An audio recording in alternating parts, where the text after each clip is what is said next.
Aujourd'hui, on va parler voilà, de la FNTV qui recrute pas moins de 147 conducteurs. Pour en parler, Patrick Groussin, merci beaucoup d'être avec nous sur le plateau. Bonjour. Alors, vous êtes président de la Fédération nationale des transports des voyageurs.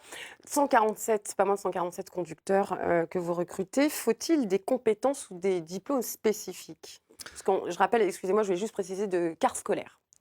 Oui, alors, tout d'abord, sur le nombre de conducteurs que nous allons former, c'est plutôt 300 au niveau de la région Pays de la Loire et je pense que le chiffre que vous avez, c'est pour, la Loire-Atlantique, D'accord. hein et 300 pour, la rentrée de septembre 2018 Alors, pour et la Loire-Atlantique, on peut citer quelques villes peut-être? alors c'est sur l'ensemble du territoire, hein, D'accord. puisque les transporteurs sont répartis sur l'ensemble du territoire, donc il n'y a pas de bassin plus particulier, c'est vraiment réparti, sur tout le département. Vous avez, fait une petite vidéo où on peut découvrir une journée type d'un conducteur de car scolaire. Je vous laisse regarder les images. Une journée type commence par faire le tour du véhicule en arrivant sur place, voir si tout fonctionne correctement.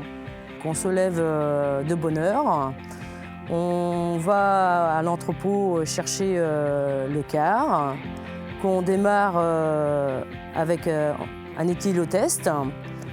On prend notre service, on va sur le premier lieu de prise en charge des collégiens. Donc après avoir déposé les enfants, ma matinée se termine, je rentre chez moi. L'après-midi, je prends mon car à 15 heures et je fais la tournée primaire et collège. Et je suis retour au dépôt à 18 heures. Et là, ma journée est terminée. Alors, ce qui est bien avec, voilà, avec ce métier, c'est qu'on peut avoir du temps pour avoir une activité, à côté. On a beaucoup de vacances scolaires. Oui, l'activité commence en général vers 6h30 du matin jusqu'à 9h et puis l'après-midi, c'est, de 16h à 18h. Donc c'est vrai que ça laisse, du temps, entre les deux services et puis, également les personnes ont toutes les vacances, scolaires. Et c'est vrai qu'on a quand même pas mal de personnes qui sont en complément d'activité. Donc ils sont à la fois conducteurs scolaires et puis ils ont une autre activité. Ils sont soit auto-entrepreneurs, ils sont agriculteurs, certains assurent, des services de cantine. Voilà, c'est assez varié. Conduire des enfants est une énorme responsabilité. Oui, c'est une grosse responsabilité, mais bon, il y a une formation, qui dure, 3 mois. Mmh. Tout de même. Oui. Qu'est-ce qu'on y apprend dans cette formation? Alors, ben, on y apprend d'abord la conduite, hein, et puis, il y a à peu près 50 de théorie et 5 de pratique. Donc sur la conduite, sur les manœuvres et puis il y a un volet sécurité qui est très important.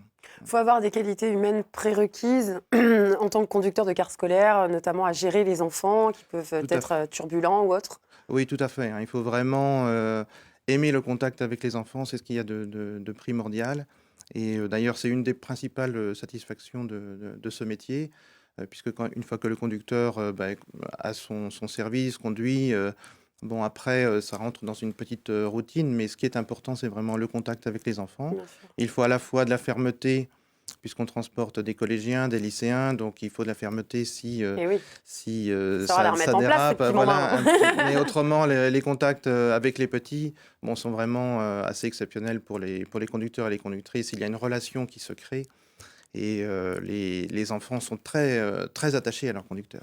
Alors moi, je fais partie d'une génération où on prenait le car, il n'y avait pas de ceinture de sécurité. Maintenant, les conditions de sécurité sont Bien drastiques. sûr, oui, tout à fait, oui, ceinture de sécurité et puis également le gilet jaune, qui est, indispensable qui est pour l'instant pour la Loire-Atlantique, mais qui est indispensable pour, bien repérer les enfants, quand, c'est l'hiver et puis que les services sont faits dans le noir, donc on repère très, très bien les enfants dans les villages et puis, voilà, enfin c'est principalement ça, le gilet jaune et puis, la ceinture de sécurité, bien sûr, ouais.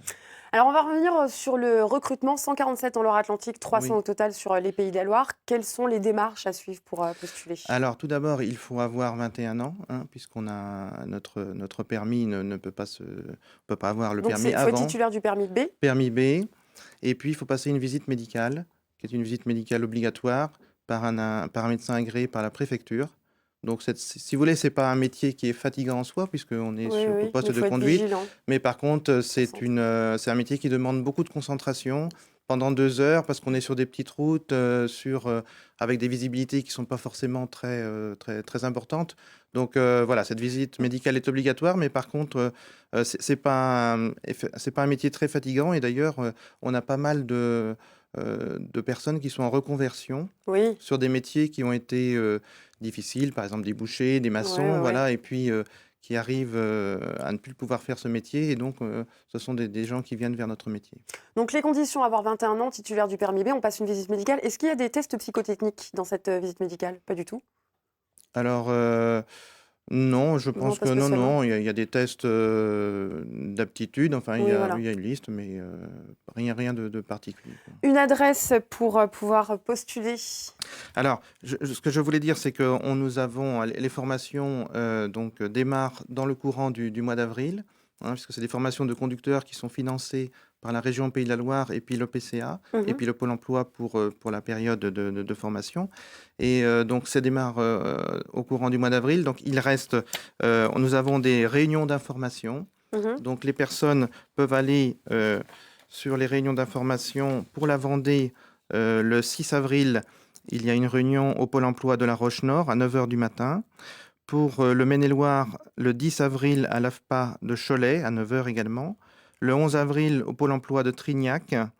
Donc ça, c'est pour la Loire-Atlantique. Et puis également à l'Aftral de Sainte-Luce à 9h30 le 13 avril. Ah, Voilà. Donc rapidement, c'est des... Patrick, Oui, merci. excuse-moi. On gagne combien quand on est conducteur de car Alors, scolaire? on est sur du temps partiel. C'est un petit peu... c'est un mi-temps. C'est à peu près D'accord. un mi-temps.